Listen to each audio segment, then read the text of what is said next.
FZS বাসন্তী bike maintenance সম্পর্কে আপনাদেরকে কিছু আইডিয়া দেব।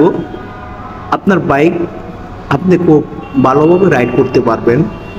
অবশ্যই আমাদের মেনটেন্যান্সগুলো যদি আপনি ফলো করেন তাহলে আপনার বাইক আপনি খুব ভালো রাইড করতে পারবেন।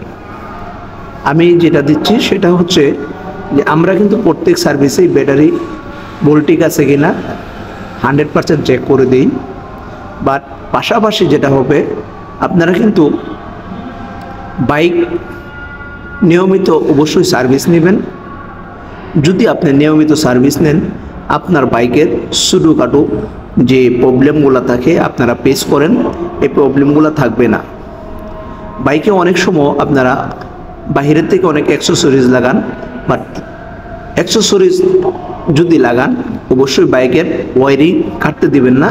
এই যে আমি দুইটা লাইট দেখাচ্ছি আপনাদেরকে, দেখেন দুটো লাইট দেখা যাচ্ছে, এটা কিন্তু আপনার অ্যাক্সেসরির সাথে অ্যাড হয়ে গেছে। বাট এখানে যেটা হয়, যদি আপনি ওয়ারিং কাটেন তখন কিন্তু আপনার একটা প্রবলেমের আশঙ্কা থাকতে পারে। যেমন হেডলাইট যদি আপনার ওয়ারিং করেন, হেডলাইটের উপরে যদি ওয়ারিং বডি হয়ে যায় তখন কিন্তু আপনার হেডলাইট কেটে যাওয়ার সম্ভাবনা থাকে। এটা কিন্তু অনেকেই জানেন, অনেকেই জানেন না। সেটা হচ্ছে হেডলাইট কিন্তু আপনার একটা সার্কিট সিস্টেমের মতো হেডলাইট। বাট এখানে অবশ্যই আপনারা এফজেডএস বাসন্তী যে কোনো জায়গায় কাজ করাবেন, চেষ্টা করবেন ইয়ামাহা অথরাইজ থেকে সার্ভিস নেওয়ার জন্য। তাহলে আপনি প্রপার ওয়েতে একটি স্মুথ সার্ভিস আপনি নিতে পারবেন। যদি আমার কথা আপনাদের কাছে ভালো লাগে অবশ্যই ওয়ার স্পোর্টসের সাথে থাকবেন, অন্যদেরকে দেখার সুযোগ করে দিবেন। আমি আপনাকে যেটা বলবো সেটা হচ্ছে অবশ্যই ক্লাচ কেবল, অ্যাক্সেলেটর কেবল, এয়ার ফিল্টার, অয়েল ইনজেক্টর আমরা কিন্তু প্রত্যেক সার্ভিসে চেক করে দিই, সামনে এবং পিছনে।